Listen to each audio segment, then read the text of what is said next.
தனக்குள்ளே என்னும் தலைப்பிலே இன்றைய நாளில் தேவனுடைய வார்த்தைகளை தியானிப்போம். கர்த்தர் உதவி செய்வாராக. எங்களுக்கு லூக்கா எழுதின சுவிசேஷம் 12ஆம் அதிகாரம் 45-46 ஆகிய வசனங்களை வாசிக்க கேட்போம்.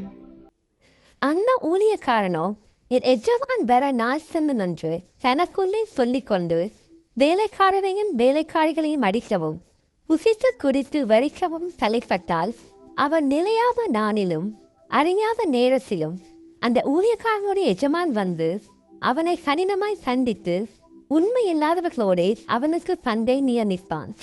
இன்றும் ஊழியர்கள் கர்த்தர் வர நாள் செல்லும் என்று தங்களுக்குள்ளே சொல்லிக்கொண்டு உடன் ஊழியக்காரர்களையும் ஊழியக்காரிகளையும் வார்த்தையினால் அடிக்கவும் புசித்து குடித்து வெறிக்கவும் தலைப்பட்டால் என்ன நடக்கும்? அந்த ஊழியக்காரர்கள் நினையாத நாளிலும் அறியாத நேரத்திலும் கர்த்தர் வந்து அவர்களை கடினமாய் தண்டித்து உண்மையில்லாதவர்களோடே அவர்களுக்கு பங்கை நியமிப்பார் என்று இந்த வசனம் சொல்லுகிறது. ஆகவே இது கடைசி நாட்களாக இருக்கிறதுனாலே ஊழியர்கள் என்ன செய்கிறார்களாம்? எஜமான் அதாவது இயேசு கிறிஸ்து மீண்டும் வர நாட்செல்லும் என்ற ஒரு தத்துவம் அல்லது ஒரு கணக்கு பார்த்திருப்பார்கள். நாட்கள் வருஷங்களில் ஏதோ ஒன்றை அவங்களோட அடிப்படையில் வைத்து கொண்டு இப்போதைக்கு இயேசு வரமாட்டார் என்று சொல்லிக்கொண்டு அவர்கள் இப்படிப்பட்ட காரியங்களை செய்கிறார்கள். அதாவது தனக்குள்ளே அவங்க சொல்லிக்கொள்கிறாங்க. வெளியில் அதை காட்டிக்கொண்டாலும் அல்லது கொள்ளாவிட்டாலும் அவர்கள் தங்களுக்குள்ளே நினைச்சு கொள்கிறாங்க இயேசு வர நாட்செல்லும். ஆகவே சபையில் இருக்கிற உடன் ஊழியர்களை எழும்ப விடாமல் தடுப்பது, அவர்களை வார்த்தையினால் உடைப்பது, அவர்களை குறித்து தகாதவைகளை பேசி அவர்களை எப்படி ஒரு மனிதன் ஒரு மிருகத்தை போட்டு அடிக்கிறது போல ஆவிக்குரிய ரீதியாய் அந்த உடன் ஊழியர்கள் ஊழியக்காரிகளை அந்த சமூகத்தில் எழும்ப விடாதபடி ஏதோ ஒரு வழியில் அடித்து நொறுக்கி விடுவார்கள். வார்த்தையினால் அடிக்கவும், அடுத்தது இந்த ஊழியக்காரர்கள் என்ன செய்கிறார்கள்டா புசித்து குடித்து வெறிக்கவும் தலைப்பட்டால் என்று வசனம் சொல்லுகிறது. அவர்கள் எப்பொழுதும் புசித்து குடித்து வெறிக்கிற ஒரு நிலையிலே அவர்கள் காணப்படுகிறார்கள். அப்படி அவர்கள் காணப்படும் போது இயேசு கிறிஸ்து சீக்கிரமாய் வந்து அவர்களுக்கு கடுமையான ஒரு தண்டனையை கொடுத்து உண்மை இல்லாதவர்களோட கூட அதாவது பாதாளத்திலே அவர்களை தள்ளிவிடுவார் என்று சொல்லப்படுகிறது. ஆகவே எந்த ஊழியக்காரனாக இருந்தாலும் சரி, ஊழியக்காரிகளாக இருந்தாலும் சரி, பிற ஊழியர்களை அடித்து தாக்கி இவர்கள் புசித்து குடித்து வெறி கொள்ளுகிறவர்களாய் காணப்படுவார்களான இந்த ஊழியர்கள் இவர்கள் தண்டிக்கப்படுகிறவர்களாய் கர்த்தருடைய சமூகத்தில் இருப்பார்கள். அதனால் நீங்கள் அப்படி செய்கிற ஒருவராயிருந்தால் மனம் திரும்பி உண்மையுள்ள ஊழியக்காரனாய் ஏற்றபடி கர்த்தருக்கு பிரியமானதை நீங்கள் செய்ய வேண்டும். லூக்கா 12ஆம் அதிகாரம் 19-20 ஆகிய வசனங்களை வாசிக்க கேட்போம். பின்பு ஆத்துமாவே உனக்காக அநேக வருஷங்களுக்கு அநேகம் பொருள்கள் சேர்த்து வைக்கப்பட்டிருக்கிறது, நீ இலைச்சாரி புசித்து குடித்து பூரிப்பாயில் என்று என் ஆத்துமாவோட சொல்லுவேன் என்று தனக்குள்ளே சிந்தித்து சொல்லிக் கொண்டானார். தேவனோ அவனை நோக்கி, மதிசடனே, உன் ஆத்துமா உன்னிடத்திலிருந்து இந்த ராத்திரியிலே எடுத்துக் கொள்ளப்படும், அப்பொழுது நீ சேகரித்தவைகள் யாருடையதாகும் என்றார். ஒரு மனிதனை குறித்து இது சொல்லுகிறது. ஒரு உவமையாய் ஆண்டவர் சொல்லுகிறார். தனக்குள்ளே நினைக்கிற காரியங்கள், முதல் ஒரு ஊழியக்காரன் தனக்குள்ளே நினைத்ததை பார்க்கிறோம். இப்பொழுது இன்னும் ஒருவர் தனக்குள்ளே நினைத்து கொள்ளுகிற ஒரு காரியத்தை கவனிக்கிறோம். அநேக வருஷங்களுக்கு அநேகம் பொருள்கள் சேர்த்து வைக்கப்பட்டிருக்கிறது, நீ இளைப்பாரி புசித்து குடித்து பூரிப்பாய் இரு என்று என் ஆத்மாவோட சொல்லுவேன் என்று தனக்குள்ளே சிந்தித்து சொல்லி கொண்டான். இது வெளியில் சொல்லலை, தனக்குள்ளே தான் அவர் சொல்லி கொள்ளுகிறார். இப்போ தனக்குள்ளே சொல்லுகிற காரியங்கள் ஒவ்வொன்றையும் கர்த்தர் கவனித்து கேட்கிறார். அந்த ஊழியக்காரன் தனக்குள்ளே சொல்லி கொண்டதையும் ஆண்டவர் அறிகிறார். இங்கே இந்த மனுஷன் தனக்குள்ளே சொல்லுவதையும் அறிந்து கொள்ளுகிறார் கர்த்தர். அறிந்து கொண்டு தேவனோ அவனை நோக்கி, மதிகேடனே, உன் ஆத்துமா உன்னிடத்திலிருந்து இந்த ராத்திரியிலே எடுத்து கொள்ளப்படும், அப்பொழுது நீ சேகரித்தவைகள் யாருடையவைகள் ஆகும் என்று சொன்னார்.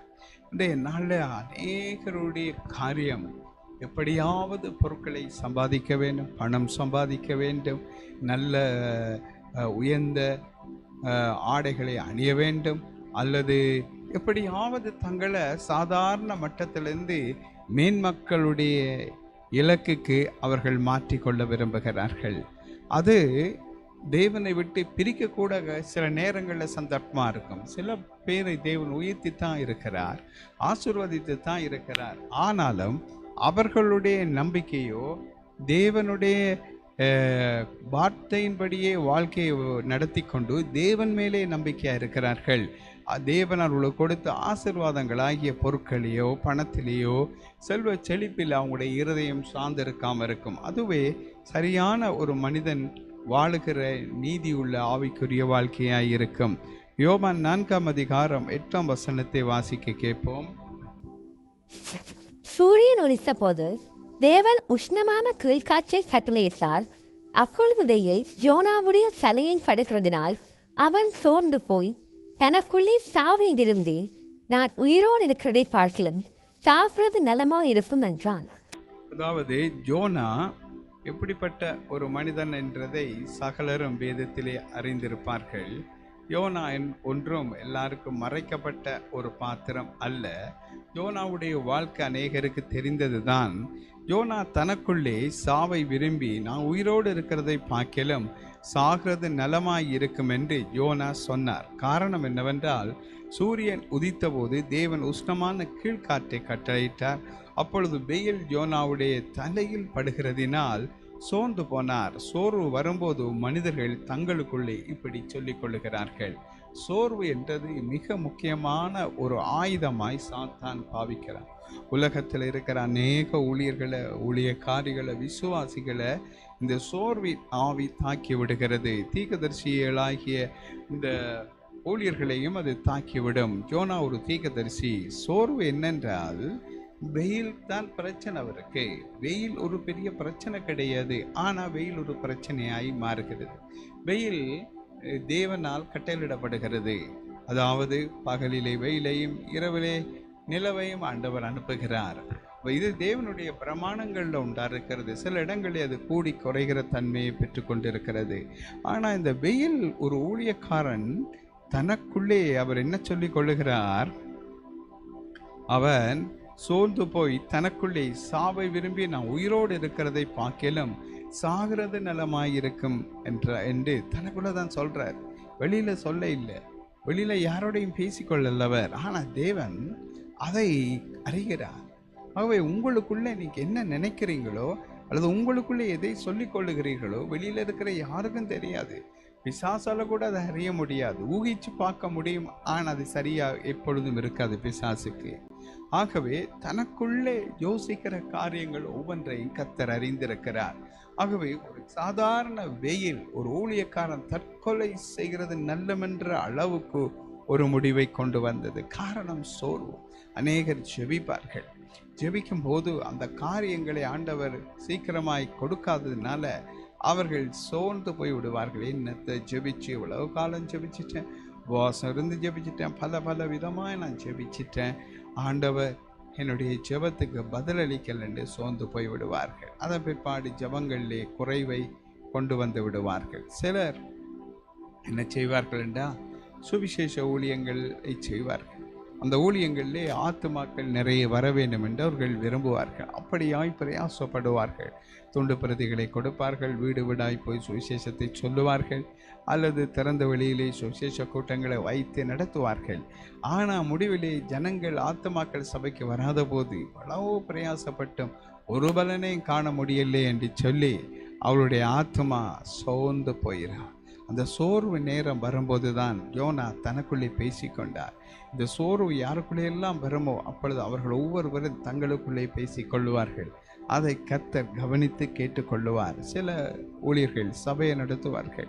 சபையிலே ஜனங்கள் தங்களுடைய வார்த்தைக்கு கீழ்ப்படிவதில்லை, போதனை ஏற்றுக்கொள்வதில்லை, சபைக்கு ஒழுங்கில்லை, அவங்களுக்கு புத்தி சொல்லி அவர்களை கடிந்து கொள்ளும்போது அவர்கள் சபையை விட்டு போகிறார்கள். அவர்களால் அதை தாங்க முடியாதபடி அவர்களும் சோர்ந்து போகிறார்கள். ஆண்டவரே என்னை சீக்கிரமாக எடுத்துக்கொள்ளும், அது நல்லதென்று தங்களுக்குள்ளே அவர்கள் சொல்லி தங்களை தாங்களே திருப்திப்படுத்திக் கொள்வார்கள். என்ன செய்வது? சாத்தான் இந்த சோர்வை பயன்படுத்துகிறான். எங்களுடைய சூழ்நிலை தேவன் எங்களை சில பாதைகளுக்குள்ள நடத்தி எங்களை சோதித்து எங்களை புடமிட்டு உருவாக்கி எடுக்கிற வழியில் சாத்தான் இந்த சோர்வின் ஆயுதத்தை இடையில் அனுப்பி பாருங்கள், தேவன் உங்களுக்கு ஒன்றும் செய்யலை, நீங்கள் ஜெபிச்சு தேவன் கேட்கல, நீங்கள் ஜெபிச்சு வேலை கிடைக்கல, நீங்கள் ஜெபிச்சு உங்களோட வாழ்க்கைக்கு தேவையான ஒரு வீட்டை கட்டிக்கொள்ள முடியலை, நீங்கள் சேர்ச்சுக்கு இவ்வளோ காலமாக போகிறீங்க, உங்களோட வாழ்க்கையில் ஒரு நன்மையும் இல்லை பாருங்கள், அப்படி இப்படி என்று சொல்லி பிறரை அனுப்பி சாத்தான் உங்களை சோர பண்ணி உங்களோட மனசை உடைக்க பண்ணி உங்களை சோர்ந்து போய் உங்களுக்குள்ளேயே நீங்கள் பேசி கொள்ளுகிற அளவுக்கு உங்களை மாற்றிக்கொள்ளுவான். ஆனால் தாவீதுடைய வாழ்க்கையில் இது வந்தது. தாவீது சொன்னார், என் ஆத்துமாவே நீ கர்த்தரை ஸ்தோத்திரி, நீ சும்மா உள்ளே இருந்து கொண்டு கதைச்சு கொண்டு இருக்கக்கூடாது, யோசிச்சு கொண்டு இருக்கக்கூடாது, அதிகம் யோசித்து என்னுடைய விசுவாசத்தை அவிசுவாசமாக்கக்கூடாது, ஆதலால் நீ எப்பொழுதும் கர்த்தரை ஸ்தோத்தரித்து கொண்டு இரண்டு சொல்லி தாவீது தன்னுடைய ஆத்மாவோடு பேசுகிறத பார்க்கிறோம். அதே போல் உங்களோட வாழ்க்கையில் சோர்வுகள் வரும்போது ஆவிக்குரிய விதமாய் பேசுங்கள். சாத்தானுக்கு ஏற்றபடி விட்டு கொடுத்து நாங்கள் பேசி விடுவோம். சில நேரங்களில் எல்லாரும் மனிதர்களாக இருக்கிறபடியே சில பலவீனங்களும் உண்டு தான். அப்படி பேசும்போது சாத்தான் அதை பயன்படுத்தி கொண்டு உரிமை கோருவான். ஆதலால் நாங்கள் அப்படி செய்திருப்போமானால் அவைகளை அறிக்கை செய்து விட்டு சாத்தானுக்கு எங்கள் மேலே இருக்கிற அதிகாரங்களை தேவன் நீக்கும்படி நீங்கள் செபிக்க வேண்டும். மத்தேயு 13ஆம் அதிகாரம் 21-20 ஆகிய வசனங்களை வாசிக்க கேட்போம். ஆகிலும் தனக்குள்ளே வேறில்லாதவனாய் கொஞ்ச காலம் மாத்திரம் நிலைத்திருப்பான். வசனத்தின் நிமித்தம் உபத்திரவமும் துன்பமும் உண்டானவுடனே இடரல் அடைவான். கற்பாறை இடங்களில் விதைக்கப்பட்டவன் வசனத்தை கேட்டு உடனே அதை சந்தோஷத்தோடு ஏற்றுக்கொள்கிறவர்கள். கற்பாறை இடங்களில் விதைக்கப்பட்டவர்கள் வசனத்தை கேட்டு உடனே அதை சந்தோஷத்தோடு ஏற்றுக்கொள்வார்கள். ஆகிலும் தங்களுக்குள்ளே வேறு இல்லாதவர்களாய் கொஞ்ச காலம் மாத்திரம் நிலைத்திருப்பார்கள். தேவ வசனத்தின் நிமித்தம் உபத்திரவமும் துன்பமும் உண்டான உடனே இடர் அடைவார்கள் என்று வேதம் சொல்லுகிறது. ஆம் தேவனுடைய பிள்ளைகளே, கர்த்தருடைய வசனம் சொல்லுகிறது என்னவென்றால், சில பேரை கவனித்து பாருங்கள், சுவிசேஷம் சொல்லும்போது ஏற்றுக்கொள்ளுவார்கள், உடனே இதோ வருகிறேன் சபைக்கண்ணுவார்கள் வந்து விடுவார்கள். ஒரு கொஞ்ச நாள் ஆகா ஓஹோ அதா இதா அப்படி சொல்லி தேவனை மகிமைப்படுத்தி கொண்டிருப்பார்கள். கொஞ்ச காலத்தில் பார்த்தீங்கன்னா அவங்களை நீங்கள் காணவே மாட்டீங்க, அவங்க சபைக்கு வரமாட்டாங்க, சபையை விட்டு போய் விடுவாங்க. ஏனென்றால் அவர்களை குறித்து வேதம் சொல்லுகிறது, தனக்குள்ளே வேறு இல்லாதவர். இப்போ தேவ வசனத்தை கேட்குற ஜனங்களுக்குள்ளே அந்த வசனம் அவர்களுக்குள்ளே வேர் விட வேண்டும். அதனால் இந்த இடத்துல தனக்குள்ளே என்ற வார்த்தையை கவனியுங்கள். வேர் கொடுக்க வேண்டும். அவர்கள் வேத வசனத்துக்கு வேர் கொடுப்பதென்றால் என்னென்றால் அந்த வசனத்தின்படி வாழ ஆரம்பிக்கிறது. பாருங்க, ஒரு விதையை போட்ட உடனே அது மண்ணுக்குள்ள முளைத்து மேலே அது செடியாய் கொடியாய் அல்லது மரமாய் வருகிறது. கீழே அதனுடைய வேர் ஊன்றி ஊன்றி ஆழமாய் மண்ணுக்குள்ளே போய் கொண்டிருக்கிறது. எவ்வளவு ஆழமாய் அது போகுமோ அந்த வேர் அந்த அளவுக்கு அந்த செடியோ அந்த மரம் உறுதியாய் நிற்கும். அதே மாதிரி தான் தேவனுடைய வசனத்தை கேட்கிறவங்க அந்த வசனத்தை வேர் விடாதவர்களாய், அந்த வசனத்தின்படி வாழ உணர முடியாதவர்களாய், உணர்வில்லாதவர்களாய் காணப்படுகிற ஒரு காரியமாய் அது இருக்கிறது. ஒரு கற்பாறைக்கு மேலே இப்படி ஒரு விதையை போட்டால் அது என்ன செய்யும்? தனக்குள்ளே வேர் விட முடியாமல் கஷ்டப்படும் அந்த பாறையில். அப்பொழுது கொஞ்ச காலம் மாத்திரம் அது நிலைத்திருந்து வசனத்தின் நிமித்தம் உபத்திரமும் துன்பமும் உண்டாகினுடனே அந்த பாறைக்குள்ளே வேர்விட அதை முயற்சிக்க முடியாமல் போகும். அதே போல தான் இந்த வேத வசனத்தின் நிமித்தம் அதை கேட்குறவர்களுக்குள்ள துன்பமும் அவங்களோட வாழ்க்கையில் வேதனை, இடர்கள், உபத்திரவங்கள் வரமா. அவைகள் வரும்போது அதிலேயும் அந்த மனுஷி நிலைநிற்க வேண்டுமா. அப்படி அவர்கள் நிலைநிற்காமல் போனால் அவர்களால் முடியாது. இவர்கள் தான் தனக்குள்ளே வேறில்லாதவர்கள், தனக்குள்ளே வேர்விட முடியாதவர்களாய் இருக்கிறவர்கள். சபையில் இப்படிப்பட்டவர்களாக நிறைய பேர் இருக்கிறார்கள். 10 வருஷமாய் சபையில் இருப்பார்கள். ஆனால் இந்த ஆதியாகமத்தை சொன்ன வெளிப்படுத்தின விசேஷத்தில் கடைசி பக்கம் தேடுவார்கள். வெளிப்படுத்தின விசேஷத்தை வசனத்தை சொன்ன ஆதியாகமத்தில் தேடுவார்கள். அப்படிப்பட்ட ஒரு கூட்டம் இருக்கிறது. ஏன் அவங்க அப்படி இருக்கிறாங்கன்னு சொன்னால், வேத வசனத்தை கேட்டு அதை வேர் விடத்தக்கதாய், வேர் விட்டாலும் அது மண்ணுக்குள்ள ஊடுருவி பாயத்தக்கதாய் அந்த வசனத்துக்குள்ள ஆழமாய் போவதில்லை. அந்த வசனத்தின் ரகசியங்களை அறிந்து கொள்வதில்லை. அந்த வசனத்தின் நிமித்தம் தங்களுடைய வாழ்க்கையை மாற்றி அமைக்க வேண்டும் என்பதை அவர்கள் விரும்புவதில்லை. கர்த்தர் எங்களை மாற்றுவார் என்று சொல்லுகிறார்களே அன்றி அந்த வசனம் மாற்றும் என்பதை அறிந்து இந்த வசனத்தை ஏற்றுக்கொள்வதில்லை. வேதம் சொல்லுகிறது, தேவ வசனத்தை சாந்தத்தோடு ஏற்றுக்கொள்ள வேண்டும் என்று சொல்லி. அது உங்களை சிட்சிக்கும், அது உங்களை கடிந்து கொள்ளும், அது உங்களை ஆறுதல் படுத்தும். எல்லா வேலையும் தேவ வசனம் செய்யும். ஆனால் நீங்கள் வசனத்தை ஏற்றுக்கொள்ளாத வரைக்கும் அது அனுப்பின காரியமாய் அது வாய்க்காது. ஆகவே உங்களோட வாழ்க்கையிலே வேறு ஒன்றுங்க. ஒரு சபையில் இருந்தால் அந்த சபையில் வேறு ஒன்று இருங்க. கத்தருக்குள்ள ஒரு ஜெபத்தில், ஒரு ஜெபக்குழுவில் நீங்கள் இருந்தால் அதில் வேறு ஒன்று உறுதியாக இருங்கள்.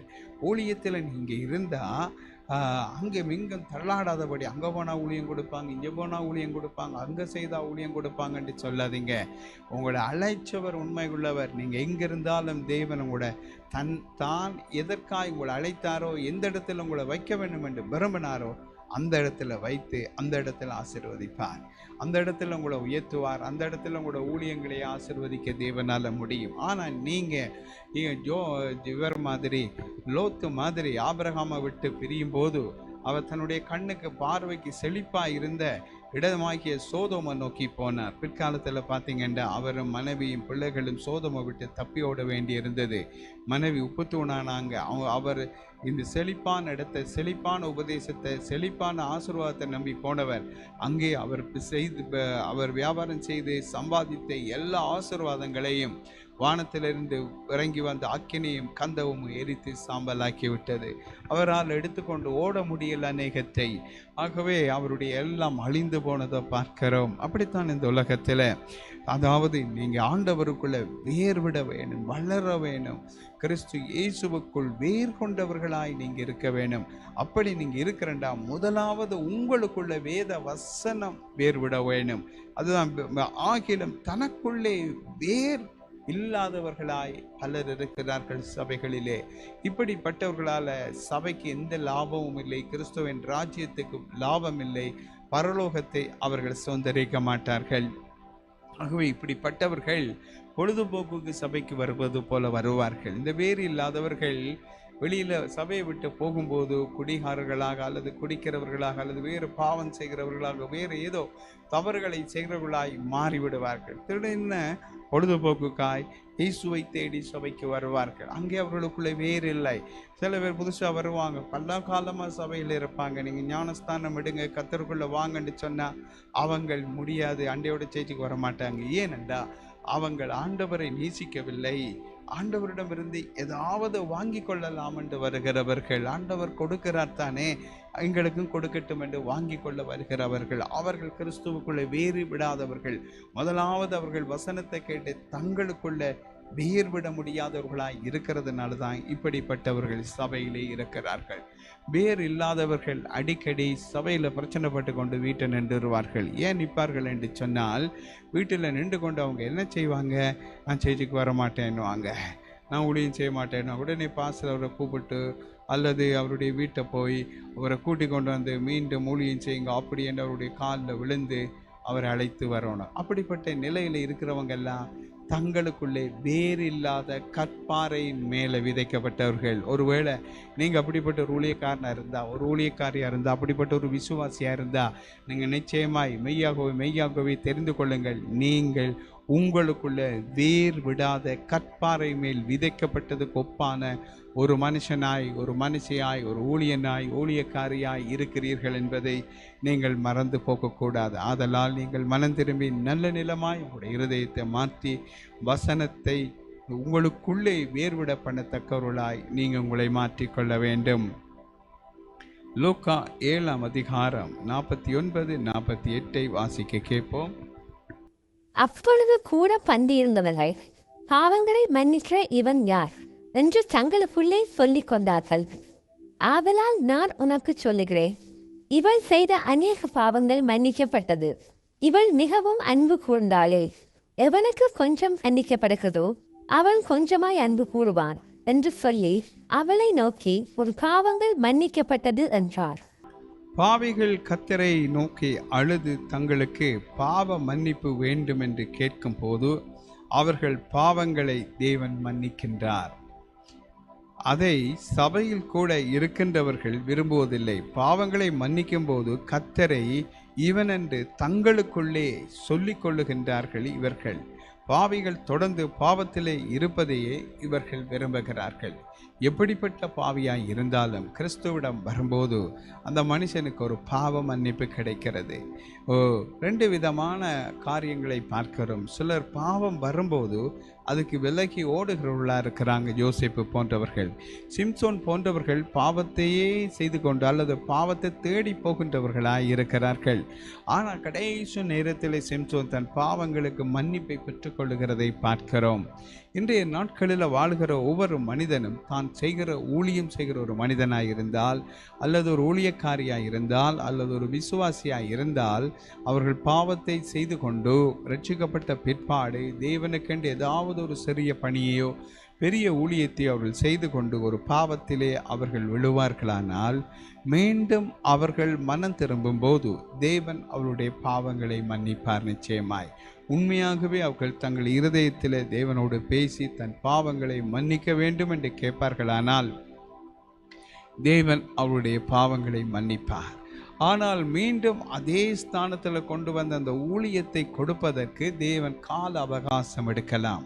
ஏன் இவனுடைய பாவம் மன்னிக்கப்பட்ட பிற்பாடும் மீண்டும் இவன் பாவத்தில் விழாதபடிக்கு தன்னை காத்து கொள்ளுகிறானா, தன்னை பலப்படுத்தி கொள்ளுகிறானா, தன்னை தைரியப்படுத்தி கொள்ளுகிறானா என்பதிலே தேவன் கவனம் செலுத்துவார். இந்த மனுஷன் தன்னை உலகத்துக்கு விட்டு போடுவானா அடிக்கடி என்பதையும் அவர் ஆராய்ந்து பார்ப்பார். ஆகவே பாவம் மன்னிக்கப்படுவது வேறு, ஊழியம் கொடுக்கப்படுவது வேறு என்பதை கவனித்து கொள்ள வேண்டும். இவைகள் இரண்டும் தேவனாகிய கர்த்தருடைய கையிலேயே காணப்படுகிறது. அவர் நினைத்தபடி அதை செய்வார். அவருக்கு கொடுக்கவும் அதிகாரம் உண்டு, பாவங்களை மன்னிக்கவும் அதிகாரம் உண்டு. அவரிடம் எந்த மனிதன் விழுந்து இந்த ஸ்திரீ எப்படியாய் அதிகம் அன்பு கூர்ந்தது நிமித்தம் அல்லது கதர்னாலோ அப்பொழுது கூட பந்தியிருந்தவர்கள் பாவங்களை மன்னிக்கிற இவன் யார் என்று தேவனை பார்த்து தங்களுக்குள்ளே சொல்லி கொண்டார்கள். ஆதலால் நான் உனக்கு சொல்லுகிறேன், இவள் செய்த அநேக பாவங்கள் மன்னிக்கப்பட்டது. இவள் செய்த அநேக பாவங்களை இயேசு மன்னிக்கிறார். அப்போ எல்லா பாவம் மன்னிக்கல. 100 பாவம் என்றால் அதில் அநேக பாவம் 80 70 என்றால் அவ்வளவு மன்னிக்கப்படுகிறது.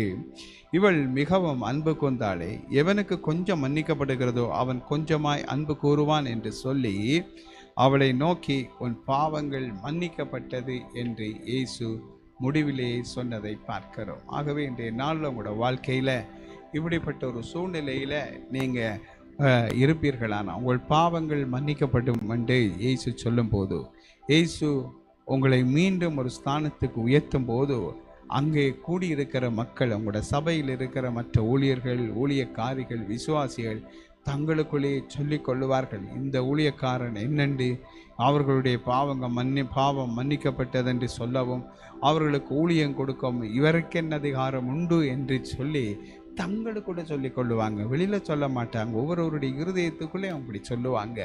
இப்படிப்பட்ட வகைகளை ஆண்டவர் விரும்பவில்லை, அவைகளை வெறுக்கிறார் என்பதை நாங்கள் அறிந்து கொள்ள வேண்டும். பாவங்களை மன்னிக்கிறவர் இயேசு கிறிஸ்து ஒருவரே. அவர் சிலுவையில் சிந்தின இரத்தத்தினாலே அவர் பாவ மன்னிப்பை, இரத்தம் சிந்துதல் இல்லாமல் பாவ மன்னிப்பு உண்டாகாது என்று வேதம் சொல்லுகிறது. அவர் உங்களுடைய பாவங்களை, என்னுடைய பாவங்களை மன்னிப்பதற்காக இரத்தம் சிந்தி இருக்கிறார். ஆதலால் பாவங்களை மன்னிக்க இவர் யார் என்று கேட்கிற உரிமை யாருக்கும் இல்லை. ரெண்டாவது, அந்த மனுஷனையோ அந்த மனுஷியோ ஒரு இடத்துல தேவன் பயன்படுத்த அழைக்கும் போது அதை கொடுக்க இவர் யார் தேவன் என்று சொல்லி கேட்கவும் மனிதனுக்கு அதிகாரம் இல்லை. பரலோகமே அவைகளை தீர்மானிக்க வல்லமை உள்ளதாய் அன்றும் இன்றும் என்றும் இருக்கும். லூக்கா 18ஆம் அதிகாரம் 12ஆம் வசனம், 10ஆம் வசனம், 14ஆம் வசனத்தை வாசிக்க கேட்போம். வாரத்தில் 2 தரம் உபவாசித்தேன், என் சம்பாத்தியத்திலெல்லாம் சத்துமபாகம் செலுத்தி வருகிறேன் என்று தனக்குள்ளே ஜெபம் பண்ணினார். 2 மனுஷர் ஜெபம் பெறும்படி தேவாலயத்துக்கு போனார்கள். ஒருவன் பரிசேயன், மற்றவன் ஆயக்காரன். அவன் அல்ல, இவனே நீதிமான் ஆக்கப்பட்டவனாய் தன் வீட்டுக்கு திரும்பி போனான் என்று உங்களுக்கு சொல்கிறேன். ஏனெனில் தன்னை உயர்த்துகிறவன் எவனும் தாழ்த்தப்படுவான், தன்னை தாழ்த்துகிறவன் உயர்த்தப்படுவான் என்றார். 2 பேர் ஜெபம் பண்ணும்படி தேவாலயத்துக்கு போனார்கள். ஒருவன் பரிசேயன், மற்றவன் ஆயக்காரன். பரிசேயன் தனக்குள்ளே சொல்லிக் கொள்ளுகிறார். அந்த பரிசேயன் என்கிற மனிதன் தனக்குள்ளே ஜெப நேரத்தில் சொல்லுகிறார்.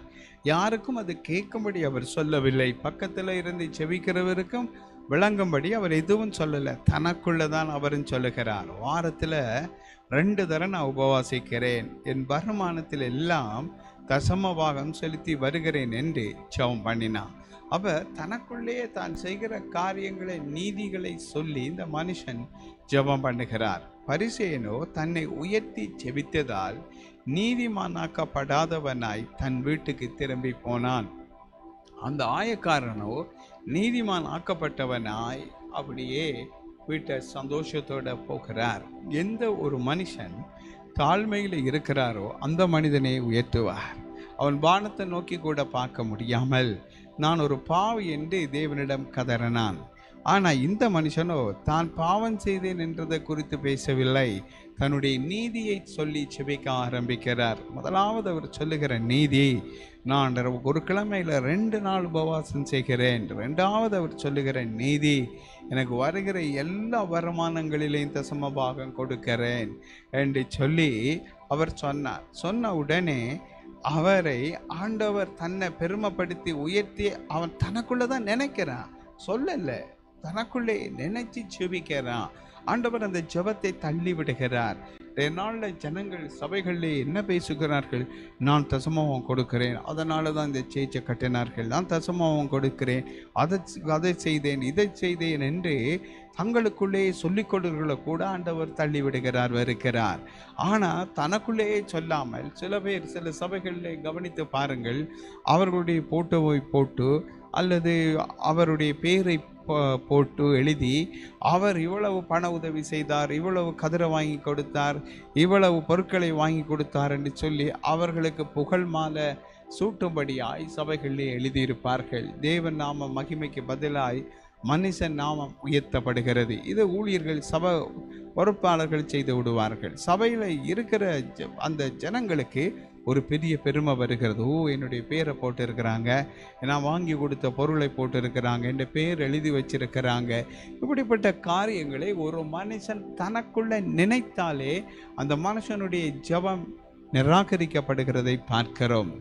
ஆனால் இன்றைய நாட்களில் இப்படிப்பட்ட காரியங்களை செய்கிறவர்களை புகழ்ந்து கொண்டு உயர்த்தி கொண்டு அவர்களுடைய பேரை சொல்லி எப்போ பார்த்தாலும் புகழ்ந்து கொண்டு உலகத்தில் டிவியில் அதில் இதில் எல்லாம் போட்டு கொண்டு இருக்கிறார்கள்.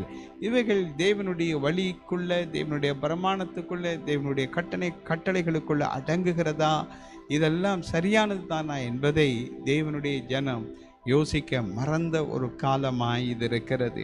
ஆகவே ஒரு ஜெபம் பண்ணும்போது கூட அப்படி நாங்கள் யோசித்தா, எங்களுக்குள்ளே நாங்கள் யோசிக்கும் போது கூட கர்த்தருக்கு அது அருவருப்பாக இருக்குது. அந்த ஜெபம் மனசுக்குள்ளே ஜெபிக்கிற அந்த ஜெபம் கூட கர்த்தருக்கு அருவருப்பாய் தூக்கி வீசப்படுகிறத பார்க்கிறோம்.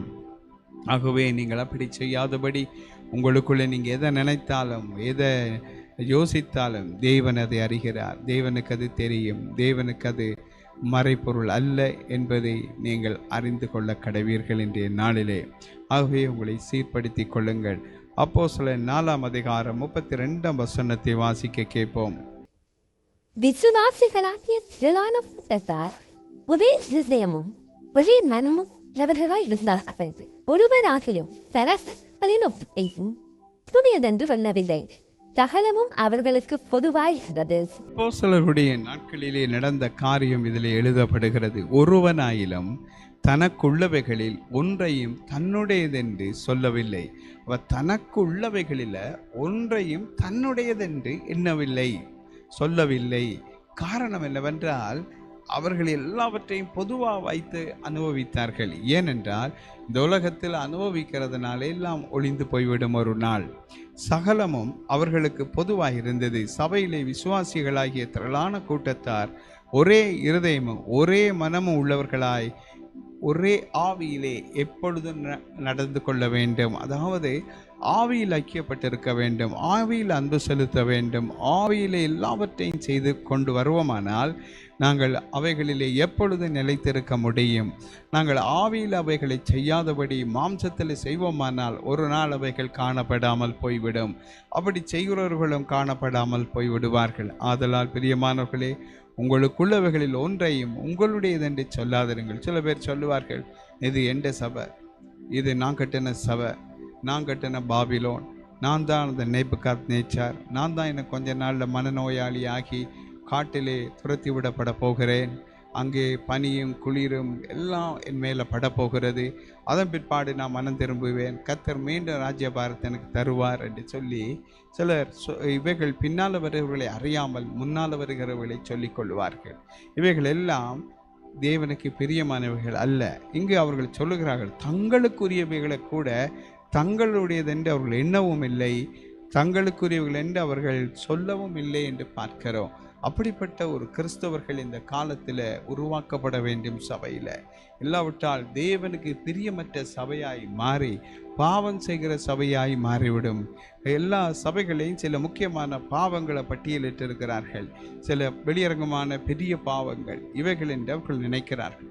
அதை விட ஒரு மிகப்பெரிய பாவம் என்னவென்றால், எல்லா பாவங்களையும் விட கொடிய பாவம் என்னவென்றால், இது நான் கட்டின சபை, இது எந்த ஆடு, இந்த ஆட்டுக்காக நான் சிலுவையில் மறிக்கவில்லை, இயேசு மரித்தார், ஆனால் அது எனக்கு தான் சொந்தம், இப்படி இது எந்த ஆடு, இது எந்த மாடு, இது எந்த கோழி என்று ஊரில் ஆக்கள் சண்டை பிடிக்கிற மாதிரி ஆவிக்குரிய சபைகளிலே மேய்ப்பர்கள் இந்த சபை அந்த சபையோட எந்த ஆட்டை அவங்க எடுத்துட்டாங்க, எந்த ஆட்டை களவெடுத்துட்டாங்க, தொட்டிக்க மீன் பிடிக்கிறாங்க, இப்படி நிறைய வசனங்களை வைத்து அவர்கள் இப்படிப்பட்டவர்களை செய்கிறாங்க. எல்லா ஆடுகளும் கர்த்தருடையவைகள், எல்லா ஆத்துமாக்களும் தேவனுடையவைகள், இவைகளில் மேன்மை பாராட்ட ஒருவருக்கும் ஒன்றும் இல்லை, எந்த அதிகாரமும் இல்லை. ஏனென்று சொன்னால் இயேசு ஒருவரே சிலுவையில் ஆடுகளுக்காய் தன் ஜீவனை கொடுத்தார். அதை நினைப்பதில்லை. அதனால தான் இந்த சூழ்நிலை வருகிறது. ஆகவே உங்களுக்குண்டானவைகளாய் இருந்தும் அவைகளை பொதுவாக வைத்து அனுபவிக்கிற இருதயம் உள்ளவர்களே, பரிசுத்த ஆவியில் பலப்பட்டவர்கள், ஆவியில் வளர்ந்தவர்கள், கர்த்தருக்கு பிரியமான ஒரு கூட்டமாய் இருக்கக்கூடியவர்கள் அவர்களாகவே இருப்பார்கள்.